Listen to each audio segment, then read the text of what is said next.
Security, escort this gentleman out, please. Come on, Soda Pop, let's go. Okay, hello, my name is Matt Tobias, I'm Code Enforcement Manager, City of Sioux Falls. We're out here today in the All Saints neighborhood just to kind of talk about the code enforcement process. We do have a code enforcement process in Sioux Falls. It does work.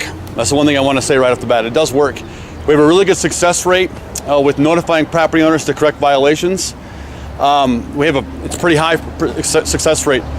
But what we have is we have a few cases where the property owners may just drag on with an issue with the property. And what that does when we have a code enforcement case that drags on like that, it internally affects the neighborhood. It kind of creates just bad vibes in the neighborhood, whatnot. And then as homeowners, we all have a responsibility. We have a responsibility to maintain our properties. For one, this time of year, we have a responsibility to mow our grass. Grass height can't be over 8 inches. In the wintertime, we require you to shovel your sidewalks. And we want you to keep your property free of any garbage and clutter around your house. Other than that, you know, if the right homeowner, if you do those things, you'll never hear from us. And your neighbors will surely appreciate it. The All Saints neighborhood has worked very, very hard and diligently over the last couple of years on a lot of rehab of a lot of these historic homes. We have a home in this neighborhood that has been kind of sitting stagnant for a little over, to my knowledge, a little over a year. I think it's actually been a little longer than that, but it's been sitting there. You know, there's been permits that have been pulled to do some renovation on the house, but what's happened is that those permits are expiring because they're not calling for any inspections. So those permits expire. The city, we have to issue notice and order to address some of the items that need to be fixed on the property.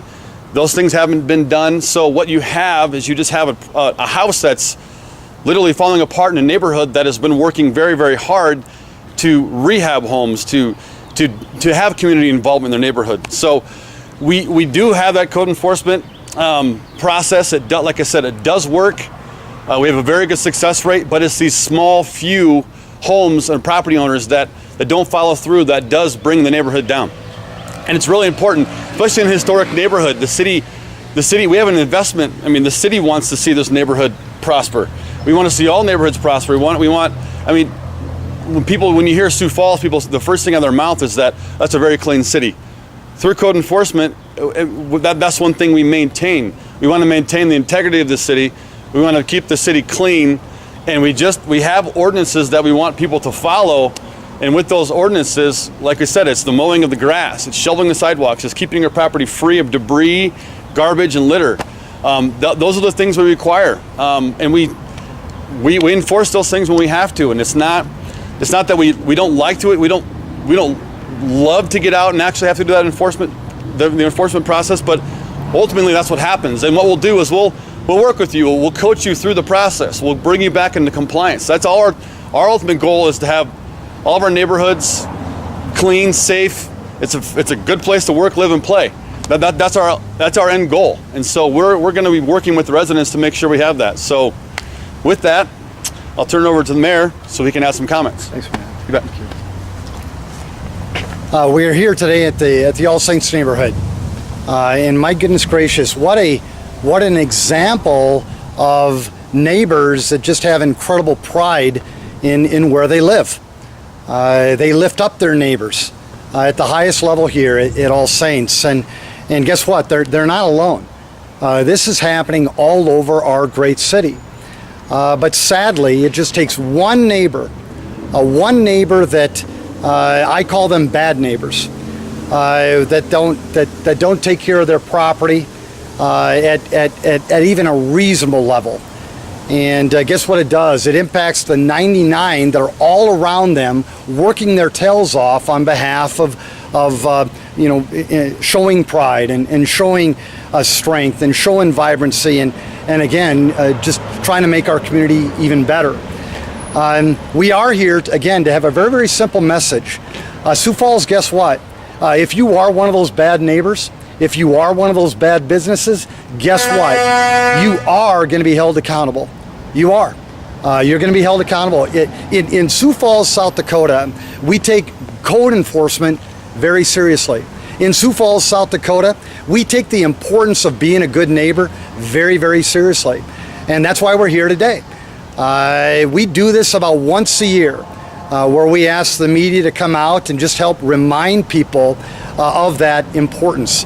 This is one home in our city, and Matt's going to give you a couple of examples of others that are right within this neighborhood, a stone's throw away, where this similar situation exists.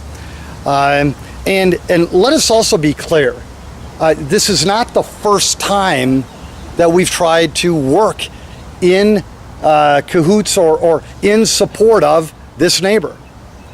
It's not the one time. You've got a whole group of neighbors over there that did it right the first time. They tried to work with their neighbor. They tried to support their neighbor. They tried to encourage their neighbor. They were working with their neighbor, all in the spirit of trying to do the right thing. Most of the time that works. In this case, it didn't. And it got to a point where all of a sudden I get my own individual letter from caring neighbors, and they said, "Mayor, we're at our wits' end. We don't know what else to do." And again, like I've done in other cases, I personally got involved, and I too tried to work with this owner, this neighbor, trying to see if they would be willing to make a difference in a reasonable way. And sadly, yes, there's been some progress, but as you can see, not nearly enough. This is a press conference about holding folks accountable, about the importance of being a good neighbor, but it's also a press conference on letting you know, folks, if you need help, there's help out there. There is. You don't have to battle this on your own. You go to small towns all across South Dakota, and there are folks that truly are struggling to take care of that home on their own. We've got moms and dads and grandmas and grandpas, or people with particular situations that have caused them duress in their life. And ultimately they need help, and they fall behind in their home a little bit, and then it's a lot of it, and then we have a situation like we have here or elsewhere. Folks, you're not alone. There are folks who can help you. I mean, my gosh, even with this property, as bad as it is, we've got neighbors here who are doing what they can to clean up the trash, to mow the dang lawn, to help take care of this property again, because they've got great pride. So reach out to your neighbors, but also do things like this. There are other support groups in town that are willing to help. Your churches are there to help. Here in Sioux Falls, call the Helpline Center. There's a bevy of folks who can help. There's others that will help get involved to make a difference for you, so that you can maintain your home or maintain your property at the highest level. I would encourage you to engage some of the neighbors here too. Don't know if they'll be willing to speak today, but if they're not, let me speak for them. Come on, we need your help. This is our town, it's our neighborhood, it's our properties, and it is all about us. And so again, we're here to help. The city of Sioux Falls will work with you, but we are going to hold you accountable, Sioux Falls. We are. And so with that in mind, again, I want to thank the media for being here today and helping us spread the message on the importance of this. Next week, I'll let you know that we're going to have another press conference, and we're going to talk about another aspect of this. And I'm going to give you a little scoop. We've got homes in Sioux Falls, or homeowners in Sioux Falls, who've not been good neighbors. But guess what, Sioux Falls? We also have business owners who are not doing their fair share either. And we'll talk about that either next week or the week after. So with that in mind, any questions or comments at all? Thank you. Thank you. Thank you. We'll try to explain the process, because again, I think it'll show that we probably have, and I need to be cautious. Sometimes people get mad when I say this, but I truly believe it in the 6 years that I've been your mayor. Here's one of the challenges that we face. It seems like the policies, the laws, the codes, it seems like they protect the bad neighbors more than they do the good ones. So it makes this process a very, very long and arduous and difficult one. But ultimately, as Matt says, we can make a difference. There are some steps, and I'll have Matt explain those to you. Thank you. That's a good question. Matt? Yeah, so the process is, we first get notified of a problem. We'll come out and do an inspection, whether it requires a vegetation inspection, whether it requires a health inspection from garbage or whatnot. And we'll ultimately send the property owner a letter. We'll notify the property owner, and we'll give them a timeline to fix it. If they don't adhere to that and fix the problem that we're addressing, then we have a citation process. And then ultimately, if we don't get through them after the citation process, then we have the ability, after we get a court order, to actually come in and clean the property ourselves. Once again, it's not something that we're in the business of doing. We don't want to do that. That's not our goal. But we do, ultimately, we have that option. And we do have, like I said earlier, we have a very high success rate with code enforcement. Once we send that first letter out, we have like a 90% success rate. So it's that last remaining 10% that can be a challenge. Situations like we have right behind us here today, those are a challenge. And two, I want to step back. There are, if you get into these individual cases, and it's interesting, you've actually got the Department of Health right behind you as well. You've got planning, code enforcement behind you as well. We also work with law enforcement as well. They're all unique cases. And in some cases, and it seems like it's becoming more and more, there are some mental health aspects that are going on as well. Some of the most challenging, as well as some of the most sad cases that we deal with, involve things like hoarding, for example. And what you see on TV actually happens in Sioux Falls, South Dakota, too.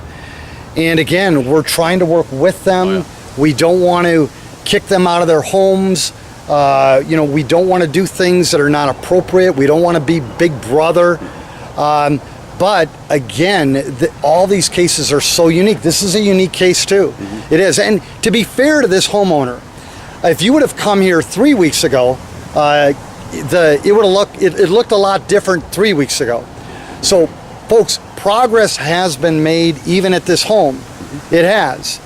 But still, it's still, you got boarded up, you got a boarded up property, you got, excuse my language, you got crap all over the place, you got a lawn that, thanks to the mayor over there, he's the one who's been mowing it just to try to have some semblance of pride in the community. But again, you're still going, there's got to be more that can be done. There are some codes, but it's very, very difficult and very, very challenging. These things, they go on for months and in some cases years before we can do anything. Yeah. Other questions, comments? How much is the citation? Thank you. The very first, thanks for the question. The very first citation is $100. And then we'll give you a timeline after that, and then we'll go $100, $200, $300. Once we hit the $300 level, then we turn over to our city attorney's office. But like I said, those cases where we get to that, usually we see correction. We see correction after the first letter, let alone the first side. A lot of times, then we'll issue the first citation, and then they'll go, "Wow, you were serious." Then they'll correct it. But we do have those cases that drag on for months, and some drag on for years. You know how many citations you handed out, like this year or last year? Off the top of my head, I know last year, I think it wasn't, that the number of citations on a yearly basis really, since we do a lot with snow and vegetation and stuff like that. The weather has a big party in it, big play in it, I should say. Last year, I know we were down from the prior year. I know we were down, and I think a lot of that has to just do with the fact that we didn't have a lot of snow. We didn't issue a lot of snow complaints, and but all in all, as far as the citations go, we were down from last year. Oh, well, hang on, my friend. Yeah. Hang on. One of the reasons it's down is that we've been spending 6 years getting the word out that we're not going to tolerate this stuff in Sioux Falls, South Dakota. And that word is spread. And I think that's a great thing, because there have been some challenging neighbors that in the past just kind of got away with it. Now they're actually working with us versus against us in the spirit of being a good neighbor. And again, we've got neighbors that are also lifting each other up and holding them accountable as well. So the word is out that Sioux Falls really cares about this. Code enforcement is a big deal, and we're not going to tolerate it. And what's been kind of fun too, now you've got other communities around South Dakota that are following our lead, that are doing the same thing, that are investing in code enforcement in the spirit of encouraging their entire community to be lifted up. And so I really enjoyed it. I'll give you an example of a community that's doing it. Yankton, South Dakota. They've started to tackle code enforcement in a much more aggressive way, and they're really making some good progress. Yeah. So yeah, you're right. It does over the time, the process it's working. Our numbers are going down because yes, it is working. One thing that our community does, and I know that a lot of communities look up to Sioux Falls for doing, is our Project Nice and Keep. Yes. We do that every spring, and you know that in turn helps code enforcement for years to come, because we're telling people that, hey, we'll take your stuff, put your junk, clean up your yards, put it on the boulevard here in the parking strip. We'll clean it up for you. So that project alone, I mean, I can't give kudos to the health department enough for that, because that was started a long time ago and it's been going for years and years and years. So it's an awesome, awesome program that does help code enforcement as a whole. Well, thank you very much for being here. Ron or Luann, any thoughts? Did we miss anything? Okay. Thank you so much for being here today. And again, there are some neighbors who I know would that live here that would love to speak with you. Thank you all. Thank you. Good job. Thank you very much.